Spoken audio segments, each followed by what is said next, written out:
Hello friends, இன்றைக்கி வீடியோவில் நம்ம வந்து என்ன பார்க்க போகிறோம் அப்படின்னா, இன்றைக்கி வந்து பார்த்திங்கன்னா இடுப்பு வந்து நம்ம சைடு அடிப்போம் இல்லையா, அது வந்து கரெக்டான அளவில் தையல் வந்து எப்படி போடுறது அப்படிங்கிறது இந்த வீடியோவில் பார்க்கலாம்.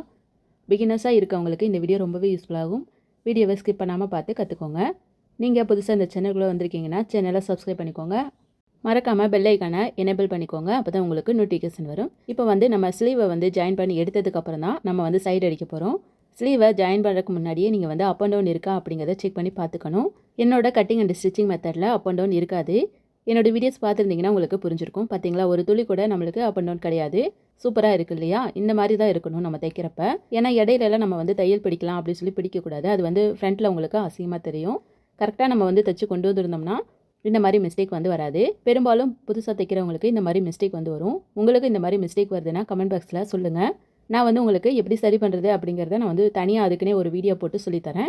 சரிங்களா? சரி, இப்போ நம்ம தைக்கிறதுக்கு போகலாம். இடுப்பு வந்து எப்போதுமே ஜாயின் பண்ணுற மெத்தட் வந்து ஒரே மெத்தட் தான். நான் சொல்கிற மாதிரி நீங்கள் வந்து தைச்சிக்கோங்க. எல்லா ப்ளவுஸுக்குமே செட் ஆகும். ஃபஸ்ட்டு வந்து நீங்கள் என்ன பண்ணுறீங்கன்னா, இடுப்பை வந்து 2 சைடு சேர்த்து எடுத்து வச்சுக்கோங்க. அதாவது ராங் சைடு நம்ம மேலே சைடு இருக்க மாதிரி பார்த்துக்கோங்க. அதில் வந்து ஒரு 1/2 இன்ச் அளவுக்கு இருக்க மாதிரி தையலை வந்து நேராக போட்டுக்கோங்க. பார்த்தீங்களா, நான் வந்து போட்டு காமிக்கிறேன். இந்த மாதிரி தையலை வந்து லாஸ்ட் எண்டு வரைக்கும் ஒரே அளவில் எண்டு வரைக்கும் தைச்சிருங்க.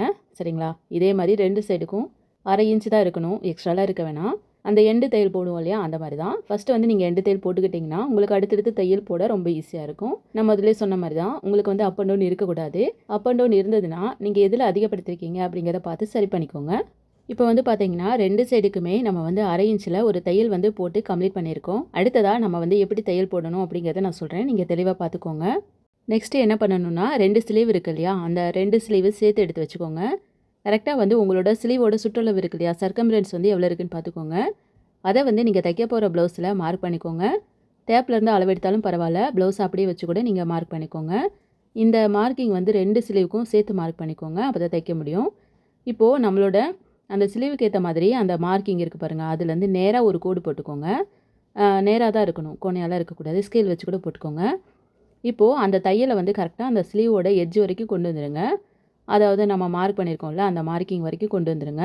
அதே மாதிரி தான் இந்த சைடும் கரெக்டாக அந்த இடுப்போட அந்த பாயிண்ட்டை வந்து மார்க் பண்ணிக்கிட்டு அதே லைனில் தான் இந்த சைடு ஸ்லீவுக்கும் மார்க் தைக்கணும். நம்ம ஒரே மாதிரி தைச்சா தான் அவங்க பிரிக்கிறப்ப கரெக்டாக இருக்கும். மாற்றி மாற்றி தைக்கக்கூடாது. இப்போ ஏற்கனவே ஒரு தையல் போட்டிருக்கோம். இப்போ வந்து இன்னொரு தையல் போட்டிருக்கோம். மொத்தம் நம்மக்கிட்ட வந்து 2 தையல் இருக்குது. இப்போது நம்மளோட அந்த இடுப்போட சுற்றளவை நம்ம வந்து அளந்து பார்த்துக்கலாம். நீங்கள் ப்ளவுஸ் வச்சு கூட பாருங்கள், தப்பு கிடையாது. இப்போ நம்மளுக்கு வந்து எவ்வளோ எக்ஸ்ட்ரா இருக்குது அப்படிங்கிறத நம்ம வந்து பார்த்துடணும். எவ்வளோ எக்ஸ்ட்ரா இருக்குது அப்படிங்கிறத பார்த்தா மட்டும்தான் நம்ம தையல் போடுறதுக்கு ஈஸியாக இருக்கும். நிறையா இருந்தால் நம்ம நிறையா பிடிக்கலாம், கொஞ்சமாக இருந்துச்சுன்னா கொஞ்சமாக தையல் பிடிக்கலாம். அதனால் எனக்கு வந்து பார்த்திங்கன்னா கரெக்டாக வந்து 30 இருக்குது. ஆனால் எனக்கு 29 தான் வேணும். எனக்கு வந்து அந்த 1 இன்ச் எக்ஸ்ட்ரா இருக்குது. 1 இன்ச் அப்படின்னா நம்ம வந்து 1/4 இன்ச்சு கேப்லேயே ஒரு தையல் போட்டோம்னா நம்மளுக்கு அந்த 1 இன்ச் வந்து கழிஞ்சிரும். இப்போது நம்ம அந்த 1/4 இன்ச்சு கேப்பில் இன்னொரு தையல் போட்டு டைட் பண்ணிக்கலாம். இப்போது இந்த தையல் போடும்போது நம்மளோட கையோட மார்க்கிங்கில் தான் நம்மளுக்கு அந்த தையல் வந்து முடியணும். ஏன்னா கையை வந்து டைட் பிடிச்சிடக்கூடாது. அதே மாதிரி ஆம்கோல் சைடுமே உங்களுக்கு வந்து அதிகமாக பிடிக்கக்கூடாது. நேராக தையல் வர மாதிரி போட்டுக்கோங்க. உங்களுக்கு எவ்வளோ வந்து அதிகமாக இருக்கோ அதுக்கு தகுந்த மாதிரி நீங்கள் 2 தையல் கூட எக்ஸ்டெண்ட் பண்ணி போட்டுக்கோங்க. அவங்க வந்து பிரித்து விட்ற மாதிரி கொஞ்சம் பெரிய தையல் வச்சு தைச்சிங்கன்னா தான் ஈஸியாக இருக்கும். இதே மாதிரி தான் இன்னொரு சைடுக்கும் அதே அளவுக்கு தையல் போட்டுக்கலாம். இப்போ நம்மளுக்கு வந்து இடையில கொஞ்சம் கேப் இருக்குது இல்லையா, அந்த கேப்புக்கு ஒரு தையல் போட்டுக்கலாம். ஏன்னா அவங்க வந்து கொஞ்சம் வந்து பிரித்து விடுறதுக்கு ஈஸியாக இருக்கும் லைனாக. இப்போது நம்ம வந்து எத்தனை தையல் போட்டிருக்கோம் அப்படின்னா, இடையில வந்து 3 தையல் இருக்குது. அந்த கடைசியில் ஒரு தையல் இருக்குது. மொத்தம் 4 தையல் இருக்குது. ஏன்னா அவங்க வந்து எவ்வளோ வேணாலும் பிரித்து விட்டுக்கலாம். லாஸ்ட் எண்டு வரைக்கும் பிரித்து விட்டுக்கலாம். பார்த்தீங்கன்னா தெரியும், நான் வந்து லைனாக போட்டு கொடுத்துருக்கேன். அதாவது பெரிய தையல் கொஞ்சம் பெரிய தையலாக வச்சுக்கோங்க.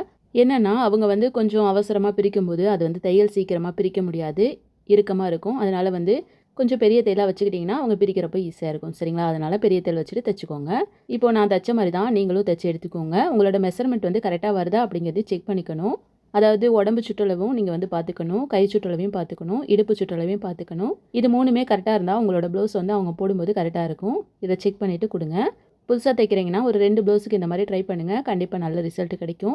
இந்த மாதிரி நீங்கள் வந்து தைச்சி முடிச்சிட்டும் ஒரு டைம் செக் பண்ணிக்கோங்க. கரெக்டாக வந்து இடுப்போட அளவு வருதா அப்படிங்கிறத பார்த்துக்கோங்க.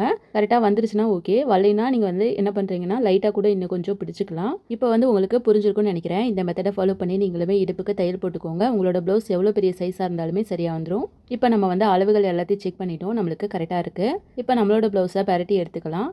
இந்த வீடியோ உங்களுக்கு பிடிச்சிருந்துச்சுன்னா ஒரு லைக் கொடுங்க. உங்களுக்கு தையல் சம்மந்தமாக ஏதாவது சந்தேகங்கள் இருந்தாலும் கமெண்ட் பாக்ஸில் கேட்கலாம். அடுத்த வீடியோவில் உங்களுக்கு கிளியர் பண்ணி சொல்லிக் கொடுக்குறேன். நீங்கள் என்கிட்ட ஸ்பெஷலாக டெய்லரிங் கிளாஸ் கற்றுக்கணும் அப்படின்னா ஸ்க்ரீனில் நம்பர் கொடுத்துருக்கேன். கான்டாக்ட் பண்ணி கிளாஸில் ஜாயின் பண்ணி தையல் கற்றுக்கோங்க. இதே மாதிரி யூஸ்ஃபுல்லான டெய்லரிங் வீடியோஸ்க்கு இந்த சேனலை ஃபாலோ பண்ணிக்கோங்க.